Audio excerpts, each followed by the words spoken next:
Chapter 229. The Passenger. The Colossus rose from beneath the turbulent waves, rivers of black water streaming down his stone body. Now that the walking statue had climbed out of the canyon, the cursed sea was barely up to its abdomen. For the moment. Once the dark waters reached higher, the giant would be submerged in them up to his shoulders once again. Sunny had to get rid of the unwelcomed passenger until then. Far below, flattened against the chest of the Colossus, a strange creature had attached itself to the ancient statue. It looked like a cross between a translucent jellyfish and an eel. However, Sunny could see a deformed skeleton of a giant humanoid being trapped within the transparent flesh of the repulsive abomination. He shivered. Compared to the stone giant, the eel looked rather small. However, this was just an illusion. Really, the creature was as large as a train. Its jaws were full of sharp fangs and wide enough to swallow a human whole. Curses. If there was one good thing about the situation, it was that the eel did not seem to be a corrupted nightmare creature, but merely a fallen one. Perhaps it survived in the cursed sea by attaching itself to the true terrors of the depths and feeding off the remains of their prey. As soon as Nephis spoke, Sunny noticed long feelers of the creature tremble and move, as though reacting to the sudden sound. The eel turned its head slightly in their direction. When he answered, the feelers rippled once again, and the monstrosity turned its head once more, this time staring directly at Sunny. Crap. A moment later, translucent tentacles appeared from beneath the abomination's body and shot up, finding cracks in the weathered stone and pulling it toward the neck of the Colossus. Where the cohort was. Changing Star must have felt something, because tiny white sparks suddenly ignited in the depths of her eyes. Sunny put a hand on her shoulder and shook his head. Don't. Stone giant or not, lighting a beacon in the middle of the cursed sea was not the best of ideas.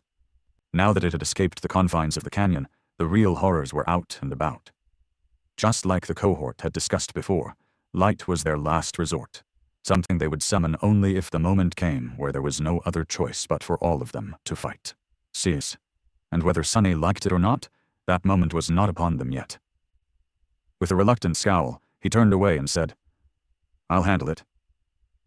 The giant eel was his problem to solve. Yeah, that's great and all, but how the spell am I supposed to get rid of this thing? Looking down, Sunny calculated that he had a dozen or so seconds left before it was time to act. The repulsive abomination was slowly crawling toward them, scaling the torso of the giant statue at a disturbingly steady pace. Think. Several seconds later, Sunny approached Effie and kneeled by her side. Taking the huntress by the hand, he put something into her palm and said, Do you feel the Colossus moving up and down? That's his steps. I need you to start counting them. If I'm not back after 30 steps, throw the thing I gave you in that direction as hard as you can, all right? Effie gave him a nod. Her usual humor was gone, replaced by grim determination. Good. Well, wish me luck. The huntress lingered for a moment, and then said, Good luck. When he was ready to walk away, she suddenly gripped his arm. Sunny stopped and raised an eyebrow. What? Effie hesitated before speaking. Listen, Sunny, if you die, I can have your soul shards, right? He stared at her for a second, his face twitching. This wench! Absolutely not. If I die, all my shards are to be thrown into the sea. No one is to get anything, understand? With that, he left the cohort behind and walked to the edge of the swaying stone platform. Here goes nothing. Jumping down, Sunny slid to the giant's shoulder and caught himself from falling all the way into the raging waves by grabbing onto a crack in the stone.